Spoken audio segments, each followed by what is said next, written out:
Pour développer ses missions de service public, le Conseil général vote un budget annuel.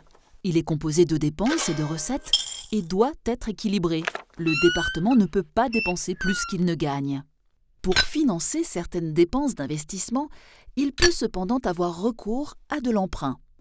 Le budget 2013 s'inscrit dans un contexte économique et financier difficile. Côté recettes, jusqu'à 2010, le Conseil général fixait le taux de 4 taxes. Mais la réforme fiscale de 2010 a supprimé l'essentiel du levier fiscal du département. La taxe foncière sur les propriétés bâties est désormais le seul impôt dont le Conseil général fixe encore le taux.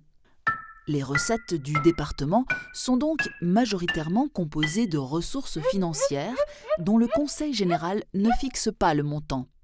Et avec la crise, les recettes augmentent moins vite et certaines baissent. Exemple, les droits de mutation. Cette taxe est perçue par le département lors de chaque transaction immobilière. C'est une partie des frais de notaire. Avec la crise, les salaires ne progressent plus. Les Val-de-Marnais sont parfois au chômage.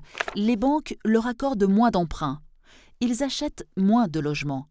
Il y a donc moins de frais de notaire et moins d'argent perçu par le département. Autre exemple, les dotations de l'État attribuées pour compenser la décentralisation de missions au département. L'État veut réduire la dette publique et le gouvernement a prévu de verser en 2013 au département la même somme qu'en 2012 et même de baisser ce montant plus tard. Mais si nos recettes augmentent peu, nos dépenses augmentent vite. Ainsi, les dépenses sociales qui comprennent notamment le versement des allocations aux personnes âgées, APA, aux personnes handicapées, PCH, aux personnes ayant de faibles ressources, RSA, représentent 60% du budget de fonctionnement de la collectivité.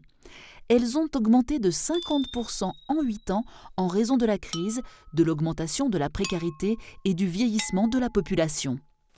Restons positifs. Le département résiste mieux que d'autres collectivités à la crise et il n'a pas souscrit d'emprunt toxique.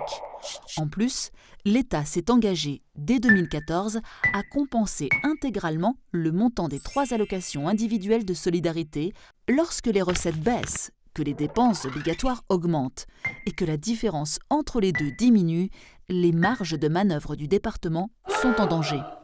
Or, ces marges de manœuvre ont permis de mener de nombreuses politiques publiques. Gestion des crèches, des parcs, entretien des routes, construction de collèges, développement de l'offre culturelle, mise à disposition depuis 2012 d'un ordinateur portable à chaque élève de 6e. L'exécutif veut conserver ses marges de manœuvre pour innover et investir. Pour boucler le budget 2013, il a donc demandé à l'administration de réduire certaines dépenses de fonctionnement. L'ensemble des directions a fait des efforts de gestion. De plus, les effectifs seront maintenus. Grâce à ces efforts, le Conseil général va pouvoir renforcer les moyens des équipes de prévention spécialisées, augmenter le nombre de places en crèche, améliorer le service public de restauration des collèges, créer 150 emplois d'avenir.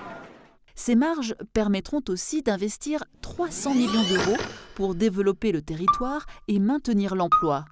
Car quand on construit une route ou un collège, on fait travailler des entreprises qui emploient du personnel. En investissant, le Conseil général agit donc pour le maintien de l'emploi et le retour de la croissance. C'est ainsi que se dessine un budget utile, innovant et solidaire.